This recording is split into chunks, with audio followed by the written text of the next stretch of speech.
Je m'appelle Geneviève Guérigot, j'ai 65 ans et j'ai commencé à être victime d'inceste à l'âge de 5 ans.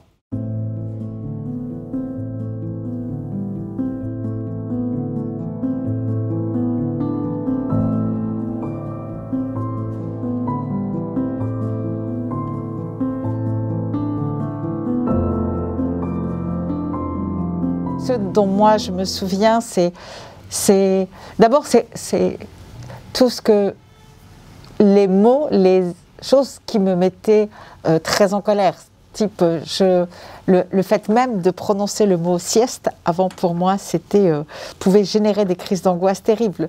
Écouter la musique de jazz, des odeurs, des comportements, des sentiments, des peurs, des angoisses, que je ne comprenais pas. Par exemple, une chose qui peut sembler idiote, mais pour moi c'était impossible d'aller chez un dentiste et qu'on me mette les doigts dans la bouche. C'était un geste que maintenant ça va, mais pendant des années, je ne pouvais pas. Et moi, quand j'étais enfant, je me revois sortir de mon corps, littéralement, et d'être là, dehors, de regarder et de ne plus être en moi.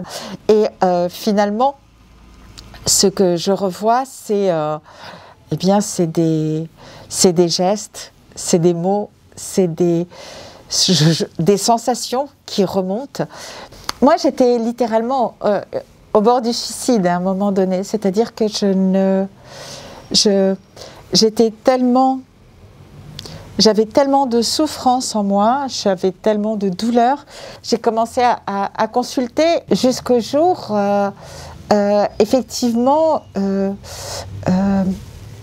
j'ai eu un rêve et je marchais et je sens un poids sur moi qui me saute dessus et c'est comme une bête. Et je me souviens du psychiatre qui me dit mais et qui c'est et là j'ai vu le visage et c'est là où j'ai hurlé, j'ai explosé.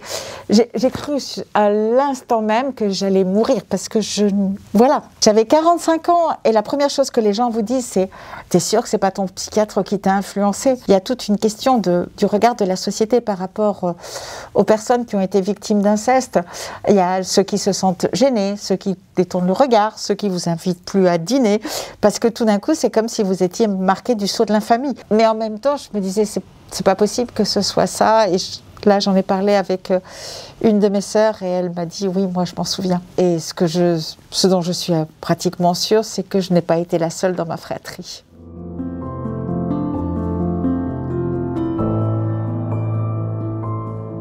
Les situations qui sont révélées sont difficilement soutenables et parfois dépassent l'entendement. Comment imaginer qu'un père, il semble qu'il y ait un véritable sujet. Bon. Il faut, vous citiez M. Taquet, effectivement poser les choses et réfléchir. C'est-à-dire qu'on ne peut pas non plus légiférer sur le coup de l'émotion d'une affaire qui doit... C'est très intéressant parce qu'il parle d'inimaginables quand cela existe. Et il faut bien... Déjà, rien que sur cet aspect-là, à chaque fois qu'il y a des commentaires sur comment est-ce possible, comment, etc., ça renvoie à l'image de la famille et nous, ça nous renvoie à la culpabilité. Ensuite, quand il dit il semble qu'il y ait un sujet, on ne peut pas légiférer sous le coup de l'émotion. Monsieur Castex, ça fait des années et des années et des années, d'accord, qu'on fait des études, qu'il y a des témoignages, des films, des livres. Ce n'est pas un sujet. On n'est pas sous l'émotion là. L'émotion pour nous, c'est qu'une fois encore, on nous dit on va réfléchir. C'est ça l'émotion pour nous. C'est qu'une fois encore, on nous dit la société finalement n'est pas prête. Le législateur n'est pas prêt à prendre des décisions sur le sujet. Et ça, c'est extrêmement violent parce qu'on dit mais jusqu'à quand? Ceux qui légifèrent aujourd'hui, mais ça fait des années qu'on leur demande.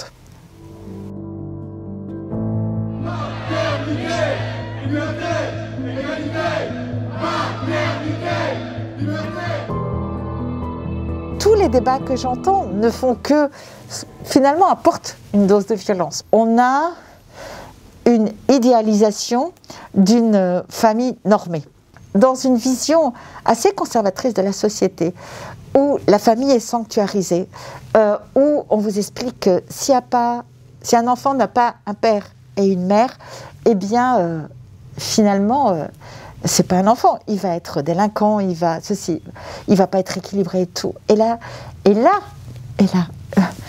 les enfants comme moi qui se sont construits au sein de familles où il y avait de la violence, où ils ont été victimes de cette violence, où le père n'était pas celui qu'ils attendaient, ou parfois la mère, quand on grandit et qu'on entend ce genre de discours, mais c'est d'une violence totale. Ça nous renvoie à une forme de ce qui a été pour nous une monstruosité. Nous sommes des monstres.